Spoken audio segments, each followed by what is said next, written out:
안녕하십니까. 조선일보 경제부의 박사이자 방현철입니다. 이 시간은 받으면 많이 버는 방현철 박사의 머니머니 시간입니다. 오늘도 편득현 NH투자증권 자산관리전략부 부장 모시고 이야기를 나눠보도록 하겠습니다. 지난 시간에 짧게 소개해 주셨지만 그래도 조금 더 소개를 부탁드리겠습니다. 네, 안녕하십니까.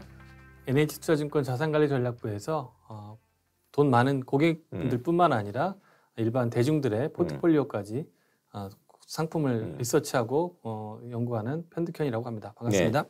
일단 부자 고객들한테 포트폴리오 자문 이게 중점적인 거죠? 여기서 하시는 게. 근데 요즘에는 오히려 고객까지 하지만 오히려는 그 전체 그 총 에셋으로 보면 그 일반 대중분들의 퇴직연금이나 그 개인연금이 훨씬 더 많기 때문에 그래요? 오히려 부자들 분들보다는 연금 쪽으로 조금 더 집중하고 있는 추세입니다. 그러니까 일반 분들뿐 부자 고객뿐 아니라 일반 분들한테도 다 포트폴리오 이렇게 자문 주신 이런 걸 하고 있습니다. 오늘은 이제 미국 증시는 언제쯤 오를까 이런 주제로 좀 얘기를 해보려고 해요. 근데 최근에 또 미국 증시 많이 오르는 것 같은데 일단 미국의 침체가 올해 예상되긴 하지만 연초에 지금 미국 증시가 상승세를 보이고 있어요. 이런 어떤 괴리라고 할까요? 침체가 예상되는데도 증시는 오른다. 이런 거 어떻게 좀 설명해야 될까요?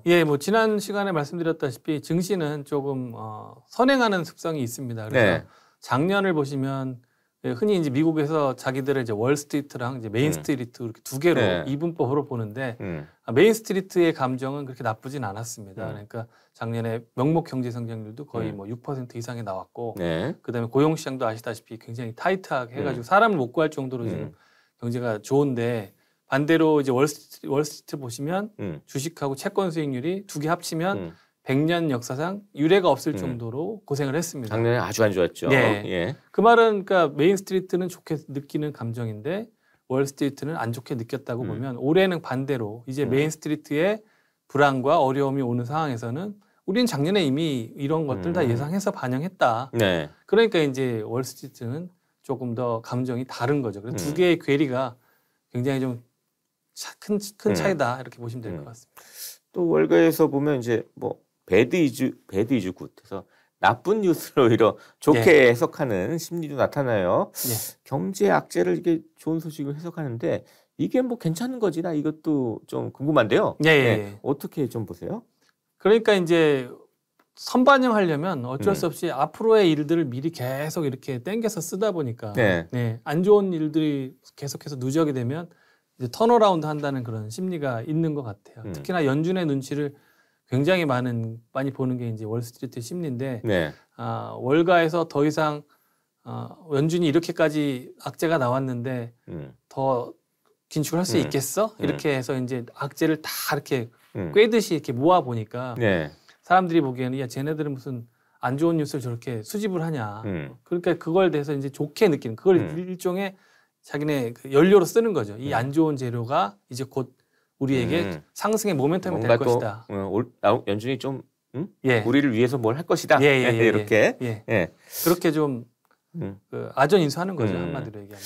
이게 괜찮은 생각이에요. 근데 그건 어떻게? 이렇게 돌아가는 게 지난 수십 년의 이 금융계 월스트리트의 역사입니다. 원래 그런 거다. 원래 그런 겁니다. 월가는 그런 특성을 모르시면 주식 투자에 성공하시기 어렵습니다. 올해 생각보다 미국 고용 시장이나 소비가 괜찮을 것 같다. 이게 사실 월가에서 지금 또 생각을 하고 있는데 이런 전망이 과연 맞을까 이것도 궁금한데요. 어떻게 보세요? 일단은 중요한 거는 그 미국 정부에서 나눠줬던 그 지원금이 이제 다 소진이 되긴 했습니다만 또 미국 정부가 또 가만히 있을 때가 아니라서 한 7천만 명 정도가 받는 사회보장 지원금이라는 게 있습니다. 그거를 무려 8.7%나 올렸습니다. 그게 이제 올해 첫 지급이 되니까 7천만 명이 받는다 그러니까 한국 인구의 거의 1.3, 1.5배 정도 되는 분들이 받는 돈이니까 그렇게 적지는 않고요. 그래서 이런 돈들이 8.7%나 물가를 반영해서 올려줬기 때문에 사람들이 이제 또 저축률 같은 경우는 이제 한창 좋을 때는 한 14%까지 갔던 게 지금 한 2%까지 떨어지긴 했습니다만 지원금에 그 좀 모멘텀이 있고요. 그 다음에 이제 지금 일자리가 실업자보다 거의 1.7배 정도 있지 않습니까? 그래서 구조적으로 보면은 한 300만 명 정도의 그 노동자가 부족해요. 그래서 그분들이 이제 조기 은퇴하시고 그래서 이민을 지금 안 받고 있고 해서 경제가 대기업이나 이런 뭐 IT 기업 같은 경우는 계속 구조조정을 하지만 그 밑에 보시면 전반적으로 네, 전반적으로 보면 사람이 굉장히 부족한 상황이기 때문에 고용과 소비가 그렇게 나쁘지 않다라는 월가의 전망이 아주 뭐 허황된 얘기는 아닌 것 같습니다. 그렇다면 이게 아까도 말씀하셨지만 이제 연준이 어떤 뭐 행동을 할까 이게 되게 중요해 보이는데 네. 올해 지금 뭐 계속 일단 뭐 상반기 일단 금리를 계속 올릴 것 같아요. 이게 네. 금리 인하까지 가게 될까? 요게 또 요새 뭐 다 시장의 관심사인데 네. 요건 어떻게 좀 보세요? 결국은 이제 일부에서 말씀드렸던 물가가 지금 이제 그 휘발성이 높은 부분들은 다 빠졌는데 지금 스티키하다고 흔히 말하는 부분들이 관건이 될 것 같습니다. 근데 중국이 이제 다시 또 키를 쥐고 있는데 네. 이 스티키한 부분뿐만 아니라 이 휘발성이 높은 부분까지도 만약에 연준의 지금 고집대로 다시 오른다면 시장은 되게 실망을 하게 되겠고 물가 다시 오르면 또 그렇겠죠. 네. 근데 지금 시장이 기대하는 대로 만약에 중국의 그 리오프닝이 그렇게 원자재 같은 부분에 이렇게 큰 영향을 주지 않고 그 다음에 집값이라든지 서비스 물가도 뭐 3% 정도까지대로 떨어진다면 연준이 더 이상 뭐 5%대의 터미널 레이트를 유지할 만한 명분이라든지 지금 가장 중요한 거는 이제 QT라든지 이런 것들로 인해서 그 미국 시중에 자금이 굉장히 부족합니다. 그래서 기업들이 굉장히 애로점을 많이 겪고 있는 상황이어서 확실히 그 연준의 긴축 효과는 나타나고 있는 상황이기 때문에 물가만 잡힌다면 연준은 더 이상 쓸 수 있을 만한 그 항변할 수 있는 내용들이 없고 시장이 기대할 수 있는 피벗이라 그러죠. 그 금리를 한 번 정도는 저는 11월 정도에 내릴 확률이 꽤 있다라고 보고 있습니다. 아, 올해 금리 인하까지 갈 수 있다. 예. 이제 결국 이제 물가가 사실 관건일 텐데 이제 작년 6월에 이제 소비자 물가 미국의 소비자 물가가 이제 9.1%로 정점을 딱 찍고 이제 이 상승폭을 줄였어요. 근데 이제 물가 둔화가 이제 나타나서 뭐 월가들이 좀 물가 발표할 때보다 좀 예상보다 더 상승이 낮다 그러면 막 환호를 합니다. 이런 물가 둔화 소식들이 증시에 과연 좋을까? 이런 생각도 있는데 어떻게 좀 보시나요? 이거 물가가 떨어진다는 건 양날의 검이라고 보시면 될 것 같아요. 왜냐하면은 물가가 떨어지니까 당연히 긍정적이죠. 그렇지만 기업 입장에서 보면은 하이 인플레이션, 고인플레이션일 때 누렸던 그런 것들이 다 혜택이 다 사라집니다.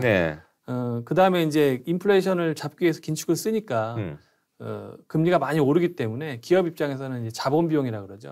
돈을 쓰는 비용이 많이 들고 그 다음에 인플레이션 때문에 기업 그 임직원들이 계속해서 임금 인상을 요구하고 그 다음에 이제 물가가 빠지니까 기업들이 갖고 있던 프라이싱 파워, 가격 결정력이 줄어들 수밖에 없죠. 왜냐하면 더 이상 비싸가지고는 사람들이 안 사니까. 그래서 이제 지금 시장의 하락을 말하는 아이비들은 마진율이 떨어질 거다. 마진율을 쫙 간단히 설명드리면 지난 한 30년 동안 꾸준히 상승해서 얼마 전에 보니까 한 14%, 영업이익률 기준으로 보면 14%까지 찍었더라고요. 근데 우리나라 기업들 보시면 10% 넘는 기업이 거의 없기 때문에 S&P 500 기업, 500개의 기업의 평균이 14%라는 얘기는 상당한 거 있죠. 어마어마한 거죠. 그래서 뭐 신문에 가끔 뭐 우리나라 기업들 1,000원 팔아서 뭐 10원 남겼다 뭐 이런 헤드라인 많이 보실 텐데 미국 기업들의 그 이익을 남기는 능력은 굉장합니다. 근데 이게 이제 고점을 찍었다. 그러니까 물가도 고점을 찍었지만 이 영업이익률 혹은 그 순이익률도 고점을 찍었다는 게 굉장히 이제 부정적인데 과거 히스토리를 살펴보니까 긴축 그러니까 경제 침체 때 단 한 번도 예외 없이 기업의 이익이 빠졌습니다. 근데 지금 아시다시피 S&P 500의 컨센서스는 작년보다 증액되는 걸로 지금 애널리스트들이 추정하고 있기 때문에 앞뒤가 안 맞는 거죠. 경기 침체가 오는데 증액이 되니까 그런 역사가 한 번도 없으니까 그래서 뭐 모건 스탠리라든지 뭐 JP 모건 같은 데서는 이제 컨센서스가 너무 높으니까 결국은 그러니까 마진율이 빠지니까 영업이익률이 너무 높으니까 빠지니까 이제 EPS가 뭐 실적 안 좋게 되겠죠. 그 얘기들을 많이 해서 이렇게 물가가 잡힌다는 게 우리 같은 그 소비자들한테는 좋지만 물건을 파는 입장에서는 그렇게 아주 좋은 뉴스는 아니다라고 보시면 될 것 같습니다. 결국 물가 둔화가 기업 실적에는 나쁜 소식이 될 수 있다. 그렇습니다. 이렇게 좀 봐야 되는 거군요. 그러니까 그렇게 되면 미국 증시 지금 조금 좋을 수 있지만 조금 그 실적의 악화가 반영되면 앞으로 좀 안 좋을 수도 있다. 예. 이렇게 좀 봐야 되는. 근데 이제 월가가 문제가 이제 네. 오직 뭐 우리는 오직 연준만 본다 이런 그 스탠스다 보니까 연준이 피벗만 하면 모든 게 끝난다라고 이제 생각을 하는데 애널리스트나 그 스트래티지스트 입장에서 보면은 무슨 소리냐. 금리가 매우 중요한 건 맞지만 기업 실적도 매우 중요하다. 예, 그런 측면에서 지금 월가 내부에서도 좀 논쟁이 많이 있는 상황입니다. 그렇다면 이런 혼란상인데 올해 미국 증시가 다시 이제 강세장으로 언젠가 이제 갈 텐데 이렇게 계속 우상향하는 그림. 요건 언제쯤 나타날까요? 지난 70년간의 그 경기 침체가 11번 있었습니다. 그때 약세장일 때 평균적으로 약 15개월 정도가 진행됐더라고요. 제가 찾아보니까. 그래서 지금 약세장이 작년 6월에 시작됐기 때문에 15개월 해보시면 올해 한 10월 정도면은 이제 평균적으로는 끝나는 건데 지금은 이제 기술의 발달이라든지 뭐 투자의 집중도가 굉장히 높지 않습니까? 미국 쪽으로. 그러니까 과거 70년이라는 거는 우리가 해외 사람들이 미국에 투자 안 할 때이기 때문에 그때랑 비교하면 좀 그래서 저는 한 12개월 미만으로 보면은 작년 6월에 시작됐으니까 올해 6월 이전에 그 증시 하락세가 끝날 거로 가정을 하고 올해 하반기부터는 굉장히 다시 추세적인 상승을 할 거로 보고 있습니다. 올 것이다. 그렇다면 올해 미국에 투자하고 싶은 개인 투자자들 어떤 전략을 가져가는 게 좋을까요? 일단은 그 인지적 편향 때문에 성장주에 대해서 계속해서 고집을 하실 확률이 높은데 전편에서 방송 말씀드렸다시피 가치주에 대한 어떤 투자자들의 태도 변화라든지 아니면 비미국 지역의 강세, 특히나 이제 상반기는 미국보다는 비미국 강세가 예상이 되기 때문에 일단은 중국이라든지 이렇게 한국 쪽 이쪽에서 좀 수익을 내신 다음에 다시 미국의 성장주로 가시기보다는 골고루 성장주나 가치주 쪽으로 골고루 투자를 하신 다음에 정말 다시 과거의 저성장, 저물가 시대로 다시 돌아갈 건지 아니면 아주 높은 금리가 떨어지긴 하겠습니다만 거기서 약간 중금리 정도 수준이 돼서 성장주보다는 해외 쪽 강세 요인인 가치주의 강세가 나타날 거에 대해서 대비하셔서 여러 측면에서 포트폴리오를 갖는 게 중요하다고 보여집니다. 예, 일단 편득현 부장님 얘기를 좀 정리를 해보면 상반기에는 이제 한국이나 중국에 좀 관심을 두다가 하반기쯤 돼서 미국으로 갈아타기를 좀 해보자. 뭐 이런 식으로 좀 정리를 할 수 있을 것 같아요. 자, 이렇게 해서 오늘은 편득현 NH투자증권 자산관리전략부 부장하고 미국 증시는 언제쯤 강세장으로 갈까? 뭐 이런 얘기를 좀 해봤습니다. 마지막으로 이제 저희 시청자, 구독자 여러분께 마무리 인사 짧게 부탁드리겠습니다.